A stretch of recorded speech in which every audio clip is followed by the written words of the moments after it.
Assalamualaikum warahmatullahi wabarakatuh. Perkenalkan, nama saya Rosita Elvina Alvanisa, NPM 240 130 10 323. Di sini saya dan rekan-rekan saya akan menjelaskan soal yang telah diberikan. Untuk yang pertama saya akan menjelaskan soal nomor 1 poin A.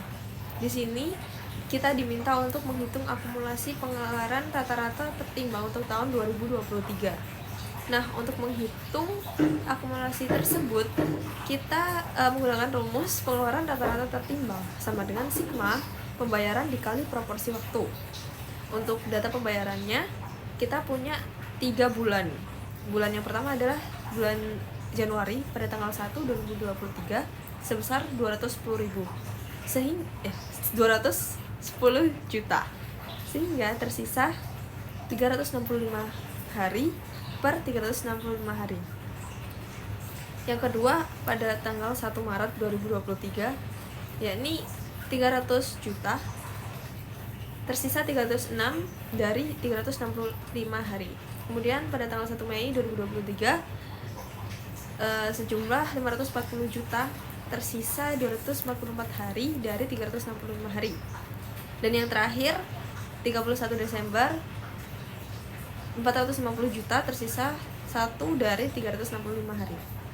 Untuk total rupiahnya yaitu 1 miliar 500 juta. Kemudian kita menggunakan rumus untuk menghitung proporsi waktu, yaitu proporsi waktu sama dengan hari tersisa dibagi jumlah hari dalam tahun. Kita menghitung satu-satu dari bulan yang pertama, yakni bulan 1 Januari tahun 2023, yang dimana tersisa 365 dibagi 365, jadi hasilnya adalah 1. Selanjutnya tanggal 1 Maret 2023 tersisa 306 hari per 365 sama dengan 0,838. Kemudian pada tanggal 1 Mei 2023 tersisa 244 hari dari 365, sehingga langsung dibagi menjadi total 0,668. Kemudian yang terakhir tanggal 31 Desember tersisa 1 dari 365, langsung dibagi saja, kemudian hasilnya adalah 0,003. Sehingga perhitungan rata-rata tertimbang yakni 210 juta dikali 1 dari hasil yang tadi. Kemudian ditambah 300 juta dikali 0,838, kemudian ditambah 540 juta dikali 0,668, kemudian ditambah 450 juta dikali 0,003.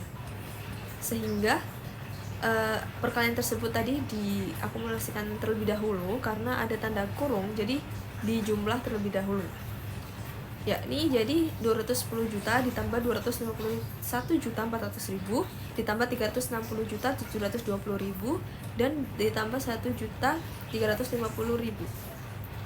Hasilnya adalah 825 juta 205.479 rupiah. Jadi hasil dari akumulasi pengeluaran rata-rata tertimbang yaitu 825.205.479 juta. Baik, untuk soal selanjutnya akan diterangkan oleh rekan saya. Saya akan menjawab pertanyaan nomor 1B, yaitu bunga yang dapat dihindarkan karena ditambahkan pada nilai bangunan. Yang pertama yaitu menghitung utang konstruksi sebesar 750 juta dikali 15%, yaitu 112 juta 500 ribu. Sisa pengeluaran rata-ratanya 820 juta 80 ribu dikurangi 750 juta, yaitu sama dengan 70 juta 80 ribu.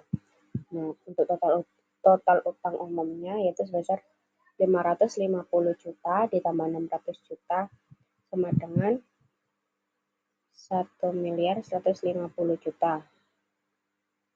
Kemudian weight dikurangi average interest rate-nya sama dengan 150 juta dikali 100% ditambah 600 juta dikali 12% per 550 juta ditambah 600 juta, yaitu sama dengan 55 juta tambah 72 juta per 1 miliar 150 juta, sama dengan 127 juta per 1 miliar 150 juta, yaitu sama dengan 11%, 11,11%. 0,43%.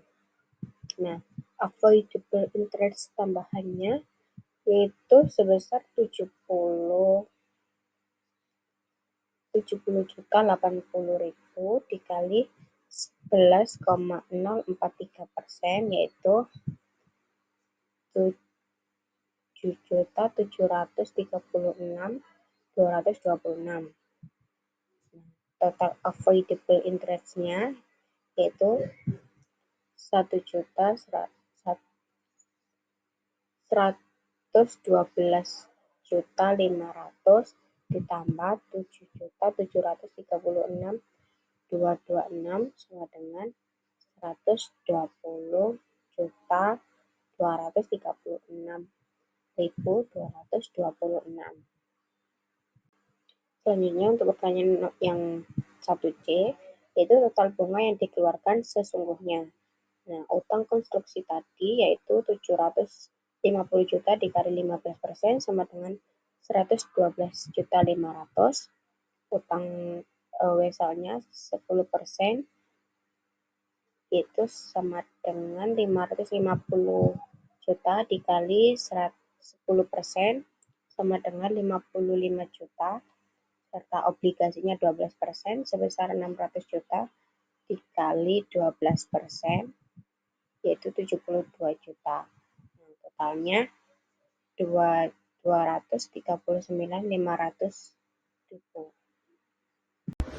Assalamualaikum warahmatullahi wabarakatuh. Di sini saya Tegar Maulana dengan NPM IS 191. Saya akan menjelaskan tentang instruksi 2A, yaitu menjelaskan tentang acquisition of property, plant and equipment. PT Mandala Roti pada tanggal 1 Januari 2020 membeli sebuah mesin roti otomatis dengan harga 150 juta. Mesin tersebut diperkirakan memiliki umur manfaat 5 tahun dan nilai residu 10 juta. Perusahaan menggunakan metode garis lurus dalam penyusutan aset tetap. Pada tanggal 1 Januari 2023, PT Mandala Roti memutuskan untuk menjual mesin tersebut. Apabila harga mesin roti dibayar dengan uang muka sebesar 50% dari total biaya, lalu diangsur sebanyak 3 kali. Lalu diminta, buatlah jurnal pembelian mesin dan buatlah jurnal angsuran. Lalu yang pertama, saya akan membuat jurnal pembelian mesin, yaitu mesin roti 150 juta pada cash dan payable sebesar 75 juta masing-masing. Lalu di sini buatlah jurnal angsuran.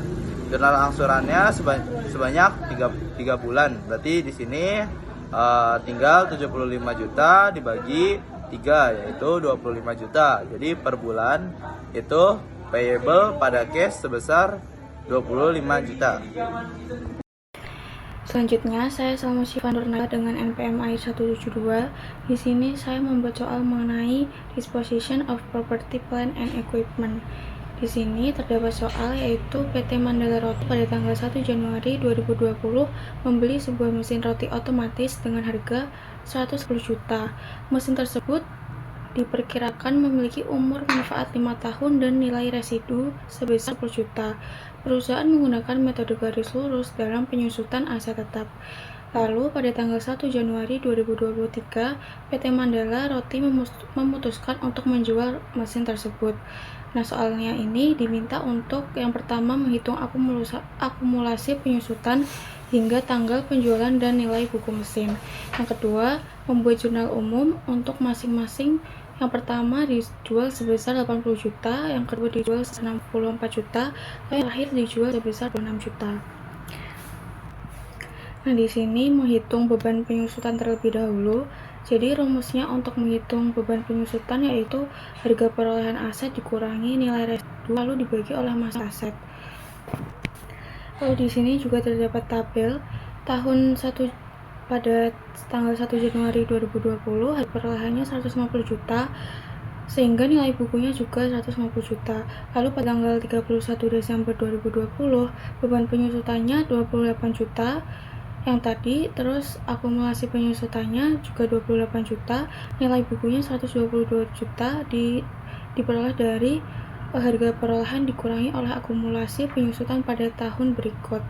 Lalu pada tanggal 31 Desember tahun 2021 akumulasi penyusutannya 56 juta, lalu nilai bukunya 94 juta. Lalu pada tanggal 31 Desember 2022, akumulasi penyusutannya 84 juta, lalu nilai bukunya 66 juta. Sehingga diperoleh bahwa pada tanggal 1 Januari 2023, akumulasi penyusutannya sebesar 84 juta, lalu nilai bukunya pada tanggal 1 Januari 2023 sebesar 66 juta. Lalu soal yang kedua yaitu membuat jurnal umum. Yang pertama, peralatan dijual sebesar 80 juta, yaitu laba. Untuk jurnalnya yaitu kas, akumulasi penyusutan pada peralatan dan keuntungan atas penjualan aset. Kasnya 80 juta, lalu akumulasi penyusutannya 84 juta, peralatannya 150 juta, dan keuntungan atas penjualan aset sebesar 14 juta. Lalu yang kedua, peralatan dijual sebesar 64 juta, berarti rugi. Untuk jurnalnya yaitu kas sebesar 70 juta, akumulasi penyusutan 84 juta, kerugian atas pelepasan aset 4 juta, pada peralatan sebesar 150 juta. Lalu yang soal ketiga yaitu peralatan dijual sebesar 66 juta, berarti impas. Untuk jurnalnya yaitu kas sebesar 66 juta, akumulasi penyusutan sebesar 84 juta, pada peralatan sebesar 150 juta.